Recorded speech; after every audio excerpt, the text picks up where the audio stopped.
Cuando uno toma radiografía de tórax, el diagnóstico diferencial más común es el que se refiere a los cuadros neumónicos.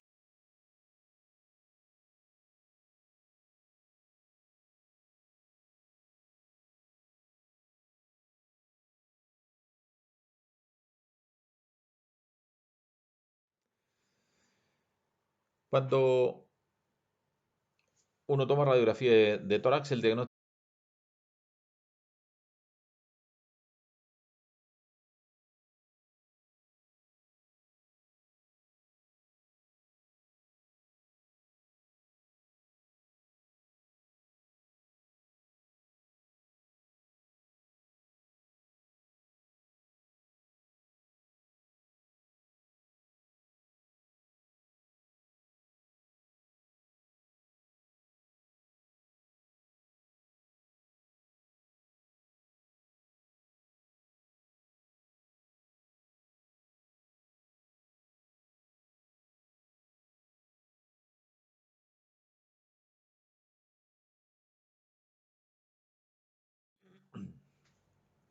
Buenas tardes, vamos a comenzar con nuestra clase número 2 de diagnóstico por imágenes.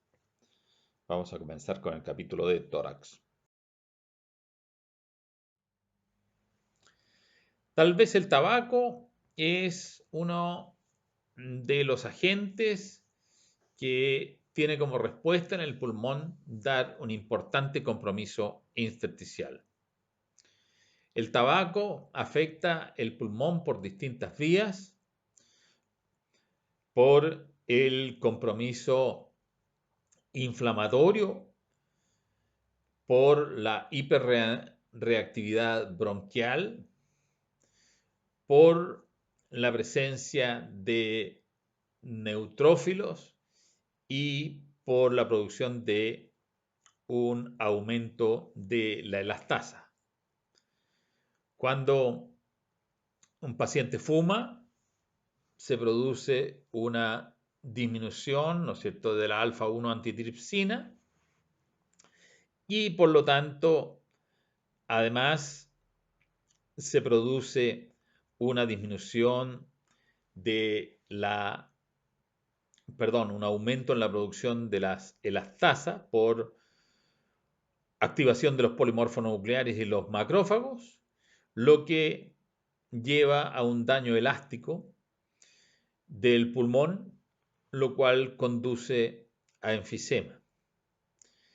Entonces, el tabaco tiene varios factores que van a llevar a que el pulmón se dañe y en particular se dañe el tejido elástico del pulmón y se rompan las paredes alveolares.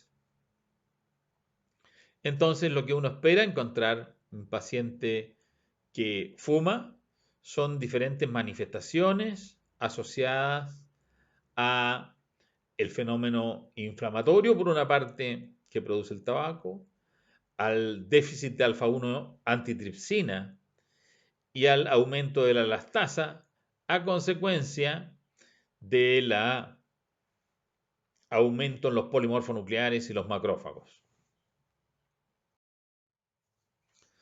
Entonces, hay mucha patología pulmonar que se encuentra asociada al tabaco. Tenemos al menos 7 patologías que las podemos asociar directamente al tabaco. La bronquiolitis respiratoria, o RB, fenómeno directo inflamatorio. La bronquiolitis respiratoria asociada a enfermedad pulmonar intersticial, es decir, una respuesta inflamatoria no solo del bronquíolo, sino de las paredes del alvéolo. Una neumonitis intersticial descamativa, o DIP, ¿no es cierto?, que es la fase tardía de la RB-ILD. La histiocitosis de células de Langerhans por aumento, ¿no es cierto?, de los histiocitos. Las neumonias eosinófilas. La enfermedad pulmonar combinada con fibrosis y enfisema.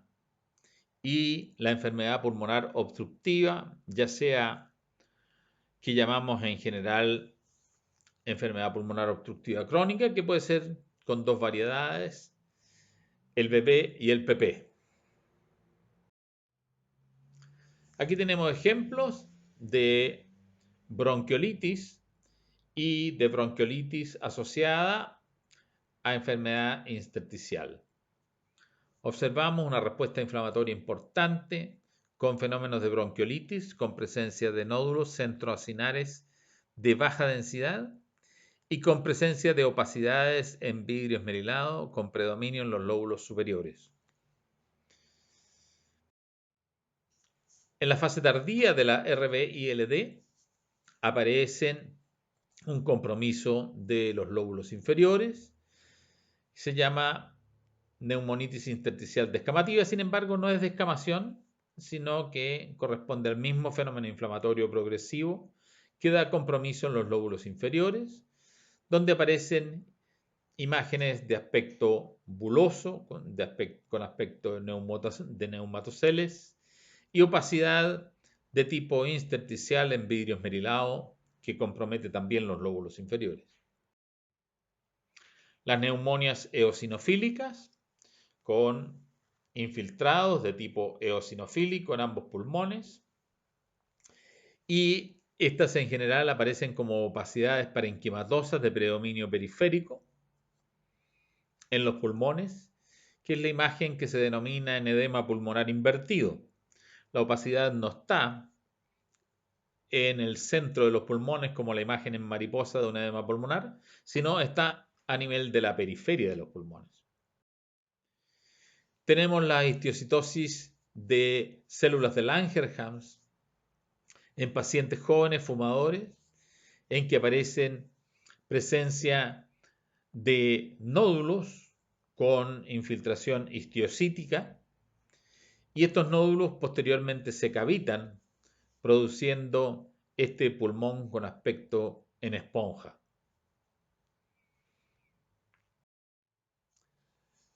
Tenemos la enfermedad pulmonar combinada de fibrosis y enfisema, que es un fenómeno bastante común e inespecífico en los pacientes fumadores, en que podemos encontrar en los lóbulos superiores enfisema paraseptal, imágenes bulosas paraseptales, presencia de bulas a nivel centroacinar y áreas de fibrosis de aspecto reticular hacia los lóbulos inferiores.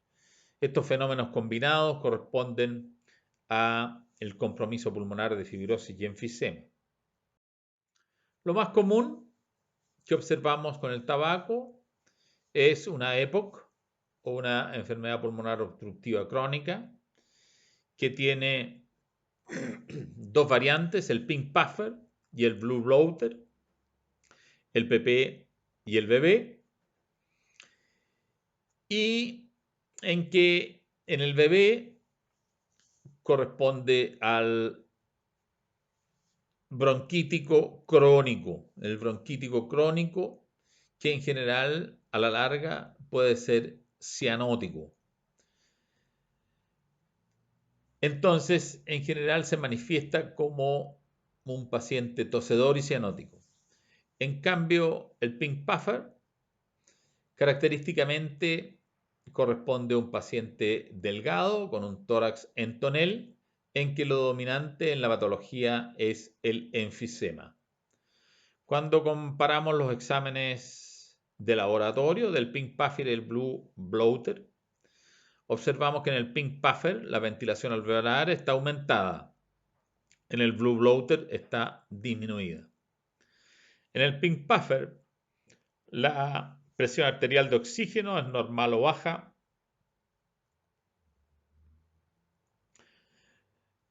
Perdón, la presión arterial de oxígeno es normal y la presión arterial de CO2 es normal o baja. En cambio, el blue bloater tiene baja PO2 y alta PCO2. Retienen CO2 el blue bloater. El blue bloater en general es cianótico y puede desarrollar corazón pulmonar e hipertensión arterial pulmonar. En cambio, el pink puffer es no cianótico, pero puede llevar a falla respiratoria.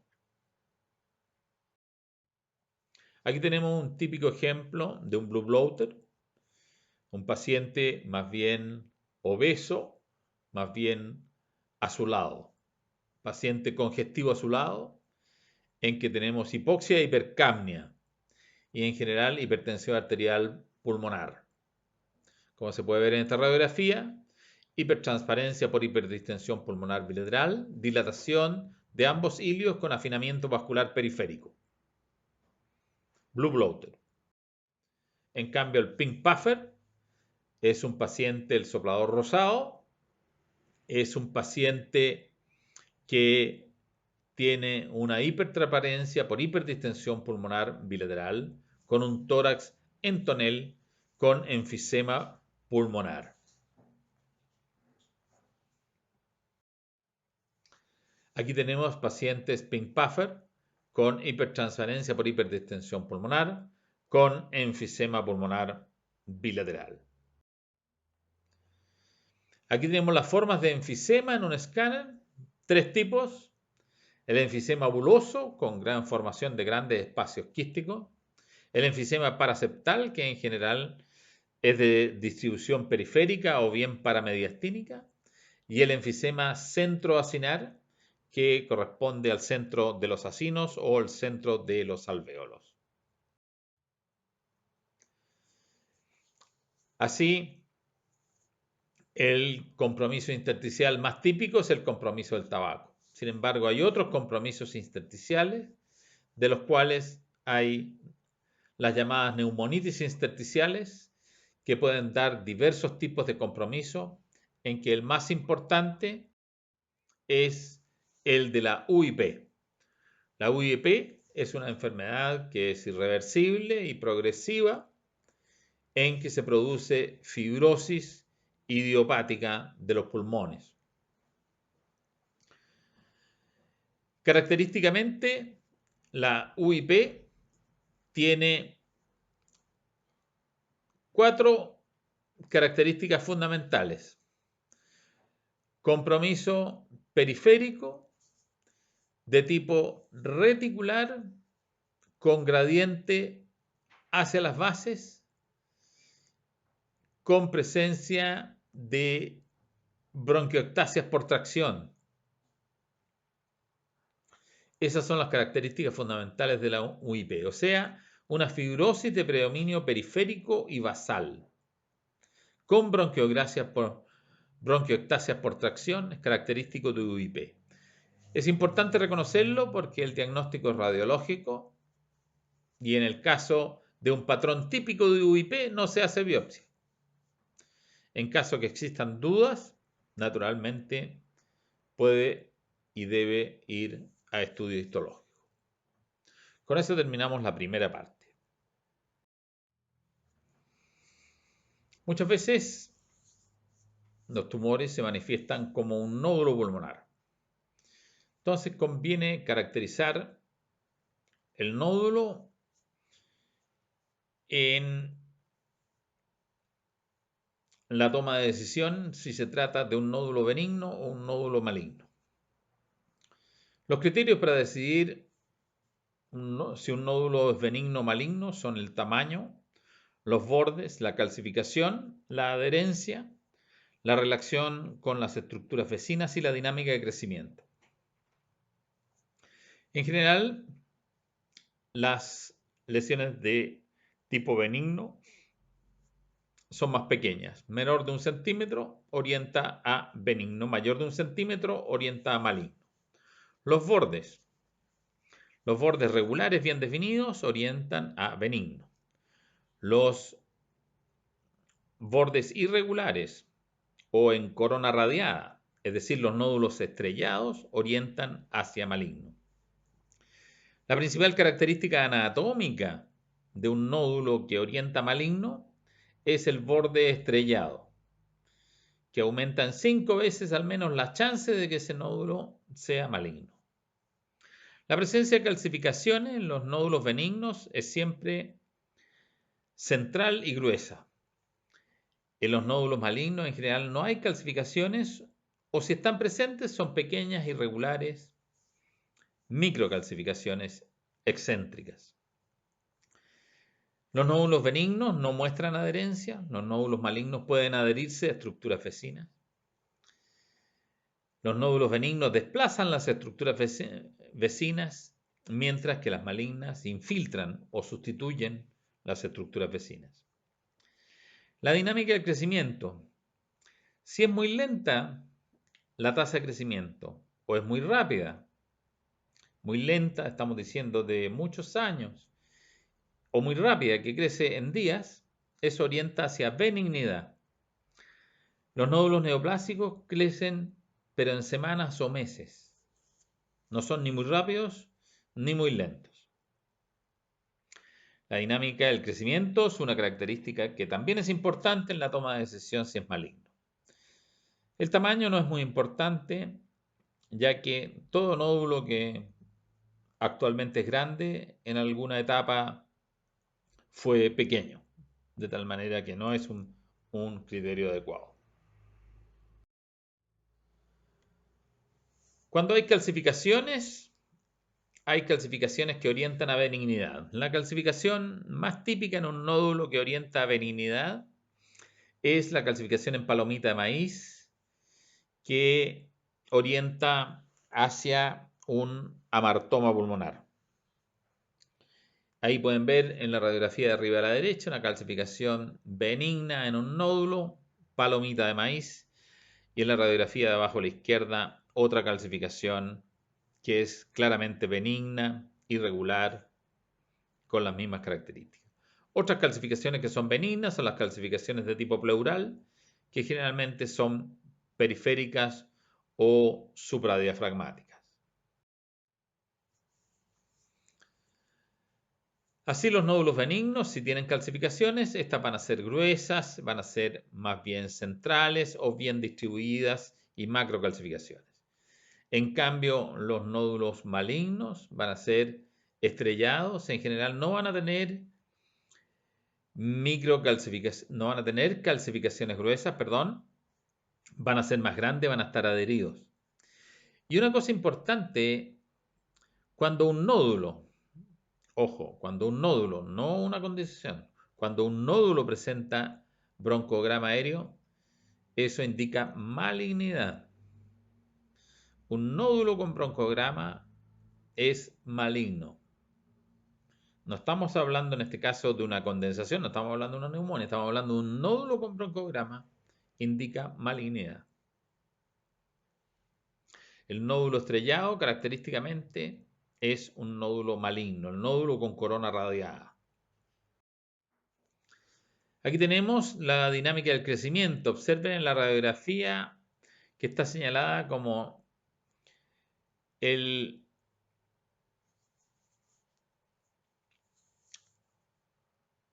1 del 5 del 80. Una radiografía perfectamente normal. Sin embargo, la radiografía de arriba a la izquierda muestra la presencia de un nódulo en 1981. Es decir, después de un año aparece un nódulo de 2 centímetros. Esa dinámica de crecimiento es una dinámica de crecimiento maligna y evidentemente eso es un cáncer pulmonar. Aquí tenemos el tamaño. El tamaño es importante y observamos que las masas de este tamaño, esa de tener por lo menos 7 centímetros, orientan francamente hacia malignidad. El cáncer pulmonar generalmente va a producir 3 fenómenos que son importantes. Va a producir un fenómeno expansivo, ¿no es cierto? Va a manifestarse como una masa, como un nódulo. Va a haber obstrucción bronquial y va a haber atelectasia distal. La manifestación clínica más frecuente de un cáncer pulmonar es la hemoptisis, mientras que la manifestación más frecuente radiológica de un cáncer pulmonar es la atelectasia. Entonces aquí tenemos dos cáncer pulmonar, las dos radiografías son de cáncer pulmonar, y observamos un fenómeno interesante que se denomina la S de Golden, que corresponde a una masa iliar que describe un contorno convexo, y hacia distal hay una atelectasia, en este caso del lóbulo superior derecho, lo que produce una curva de tipo sigmoideo, que es lo que se denomina la S de Golden. Algunos la llaman la S de oro, en realidad el doctor Golden la describió, no es que sea la S de oro. También se puede llamar S de oro para el diagnóstico de cáncer bronquial. Pero fue el doctor Golden quien lo describió. Masa iliar, atelectasia distal, curva sigmoidea, igual cáncer pulmonar. Aquí tenemos TAC que muestran la presencia de masas, una masa irregular en el TAC de más arriba, grande de al menos unos 5 centímetros, de bordes irregulares, característicamente cáncer. Abajo a la derecha observamos un TAC, ¿no es cierto?, en que hay un nódulo de forma estrellada, grande, 2,5 centímetros, con líneas intersticiales en corona radiada, cáncer pulmonar. Y aquí vemos la manifestación en un TAC de la S de Golden, la presencia de una masa cerca del ilio y una curva sigmoidea con atelectasia distal, que está mostrando el cáncer más la atelectasia periférica.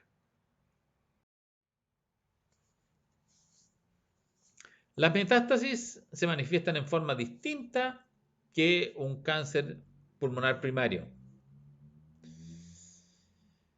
Hay que considerar que el 70 a 80% de los nódulos pulmonares múltiples mayores a 5 milímetros son metástasis. Estamos hablando de nódulos pulmonares múltiples, no un solo nódulo, 2 o 3 nódulos. Estamos hablando de muchos nódulos mayores a 5 milímetros. Le dan una probabilidad de 0,7 a 0,8 inmediatamente de ser un cáncer. Prácticamente todos los cánceres pueden dar metástasis pulmonares, los más frecuentes en Chile. La neoplasia pulmonar da metástasis en los pulmones. La neoplasia renal, el carcinoma de células renales. Neoplasias testiculares, mama y tiroides. Entonces, pulmón, riñón, testículo, mama y tiroides, las neoplasias más características que dan metástasis pulmonares. El proceso de metastasización tiene 4 vías. La vía hematógena, que es la más frecuente, a través de la arteria pulmonar, vena cava, linfáticos, conducto torácico, arteria bronquial. Característicamente, carcinoma de células renales, melanoma, sarcoma, mama y colon. La vía linfática, que puede ser secundaria a diseminación hematógena, linfática retrógrada o a través de la anastomosis linfáticas tóraco-abdominales. La vía endobronquial, que es común en un tipo de adenocarcinoma, el adenocarcinoma difuso, o cáncer bronquioalveolar, y que produce lo que se llama metástasis de tipo lipídico, que tiene aspectos de infiltración neumónica más que de nódulo. La vía transpleural puede ocurrir por vía linfática transdiafragmática o por extensión directa de un proceso abdominal a uno torácico. Aquí tenemos ejemplos de metástasis de cáncer de pulmón. Observen metástasis cerebrales, el cáncer de pulmón en el TAC, metástasis en las suprarrenales y metástasis hepáticas. Entre otras, porque puede dar metástasis osteolíticas a nivel de los huesos. En muchas ocasiones, la primera manifestación de un cáncer pulmonar es por manifestaciones de tipo neurológico, las manifestaciones de las metástasis cerebrales. Así que cuando se encuentran metástasis cerebrales, la indicación inmediata es hacer un TAC de tórax. Lo mismo con las metástasis suprarrenales, que prácticamente hace empezar inmediatamente en cáncer de pulmón o bien, ¿no es cierto?, en cánceres tipo melanoma.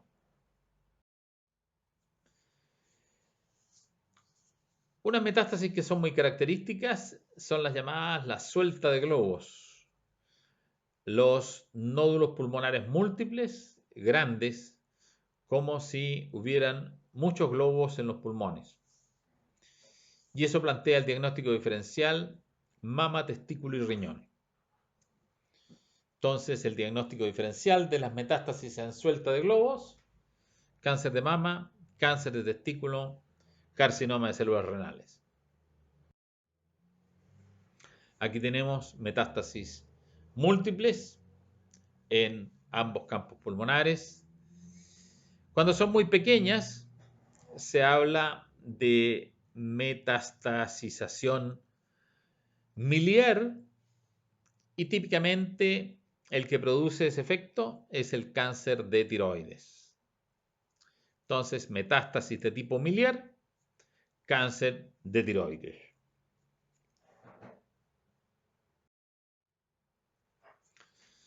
Hablemos un poquito,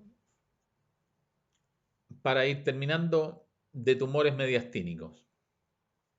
Los tumores mediastínicos se clasifican en forma topográfica.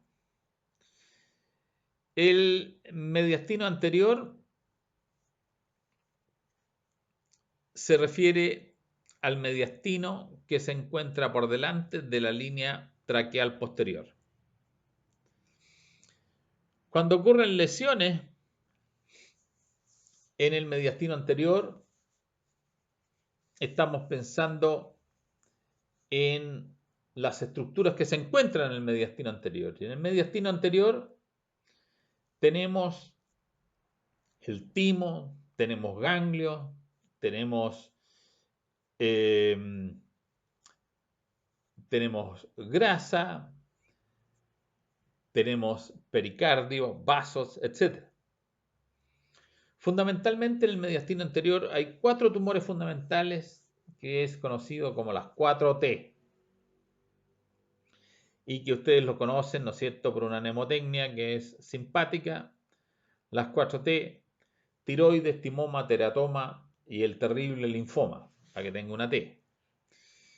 Entonces, el diagnóstico diferencial de los tumores del mediastino anterior son neoplasias de tiroides, neoplasias del timo,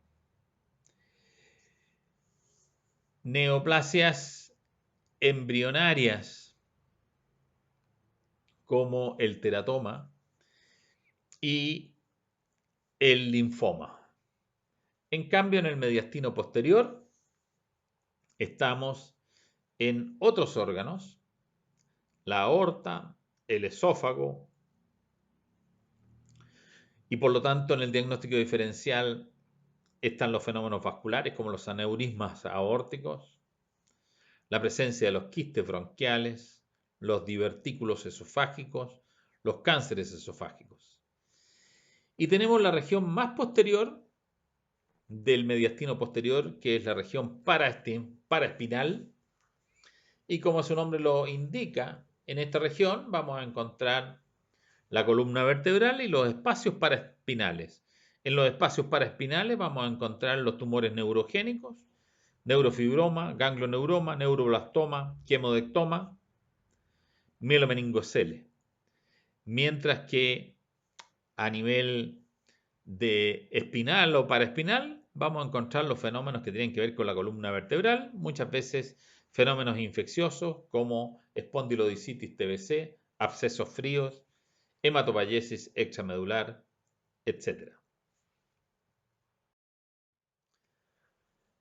Aquí tenemos ejemplos de masas mediastínicas que en la radiografía van a aparecer como ensanchamientos mediastínicos, y en el TAC los vamos a observar en los cortes transversales. En el TAC que mostramos al medio observamos una masa de alta densidad que rodea la tráquea y que tiene calcificaciones y que se encuentra fundamentalmente en el mediastino anterior, aunque en este caso sobrepasa hacia el mediastino posterior. Y como está en la región cervicotorácica y en mediastino anterior y es de alta densidad y tiene calcificaciones, eso corresponde a un bocio intratorácico, tiroides. Aquí, en cambio, en el TAC de abajo a la izquierda observamos una masa del mediastino anterior lateralizada a la izquierda y que presenta una densidad heterogénea, con áreas que tienen densidad en rango de grasa, o sea, tienen densidad negativa. Otras áreas tienen una densidad media, como de partes blandas, y otras son calcificaciones. Eso en resonancia magnética se llama la ensalada de frutas, la múltiples tejidos en una sola lesión. Y eso es muy característico de los teratomas maduros. Entonces ahí tenemos un ejemplo de un teratoma. Entonces aquí tenemos tiroides y teratoma, que son las dos primeras T.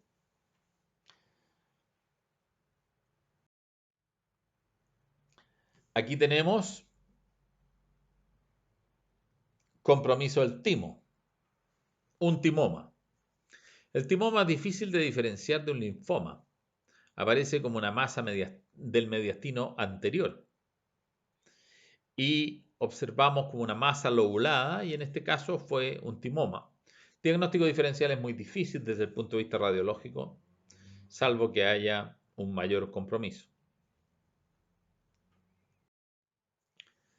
También en el diagnóstico diferencial de los ensanchamientos mediastínicos están los compromisos esofágicos. Y en este caso observamos un ensanchamiento mediastínico al lado derecha en que aparece un doble contorno.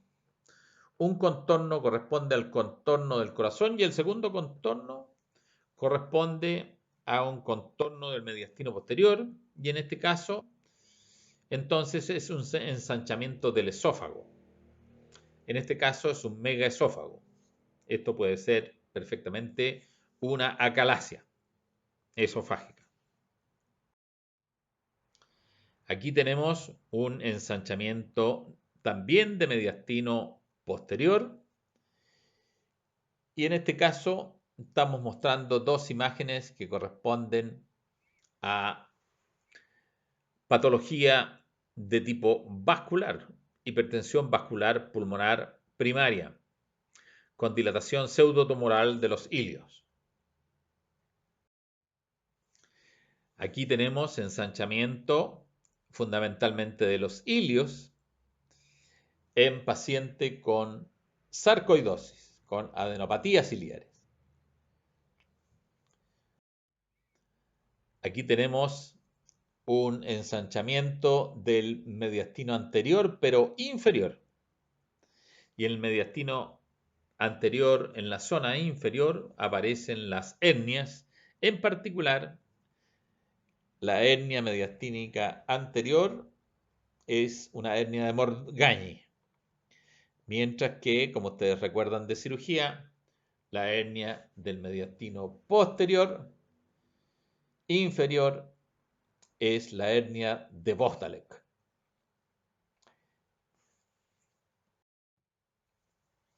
Aquí tenemos otro ensanchamiento del mediastino inferior lateralizado a la derecha y que corresponde a un quiste pericárdico celómico.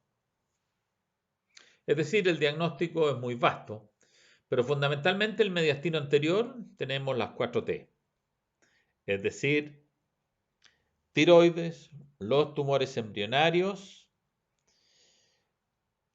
el timoma y el terrible linfoma. Fíjense aquí en TAC, en el mediastino anterior, la presencia de un timoma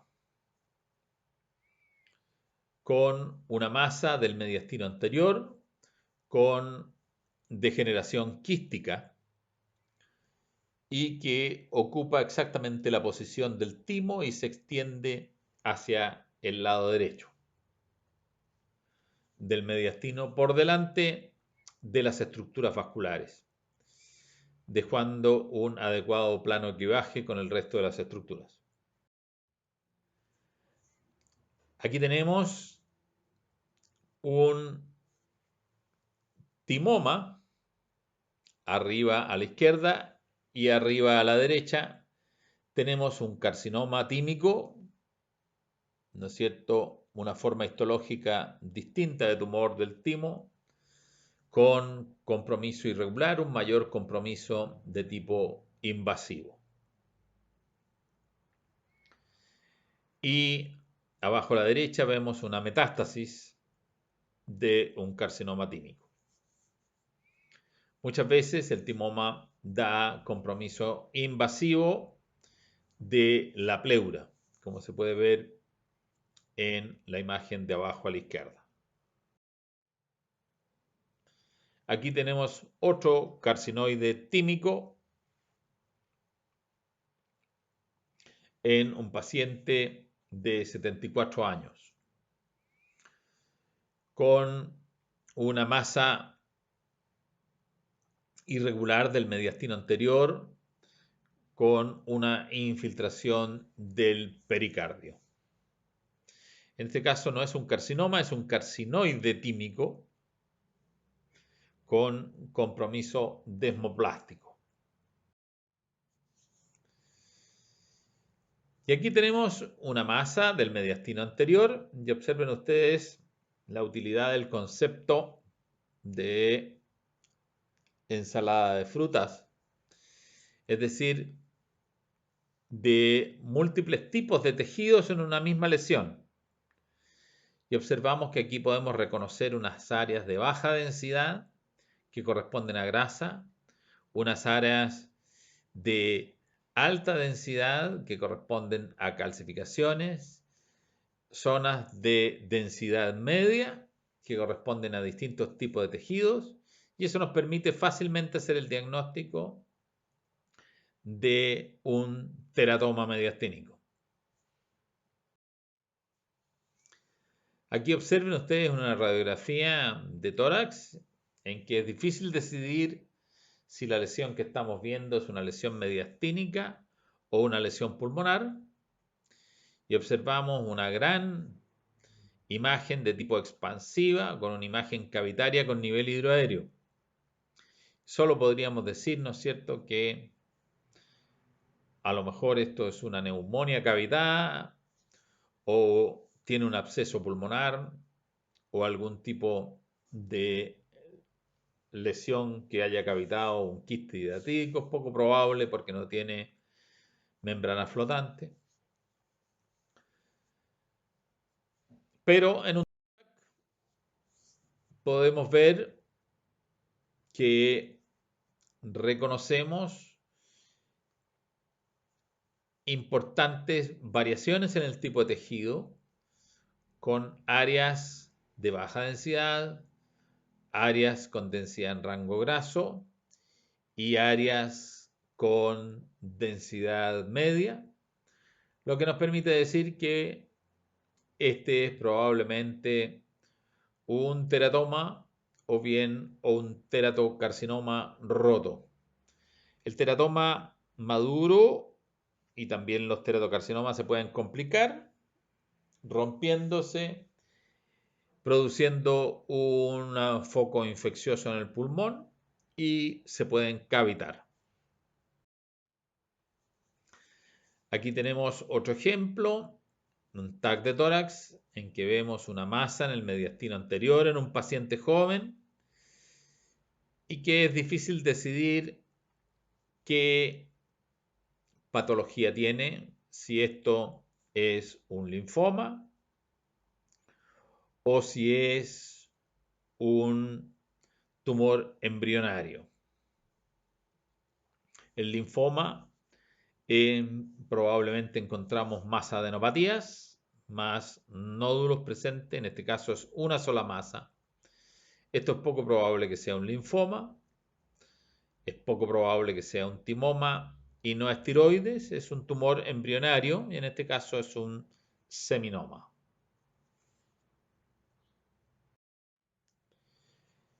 Y aquí tenemos una imagen muy característica para que la recuerden siempre.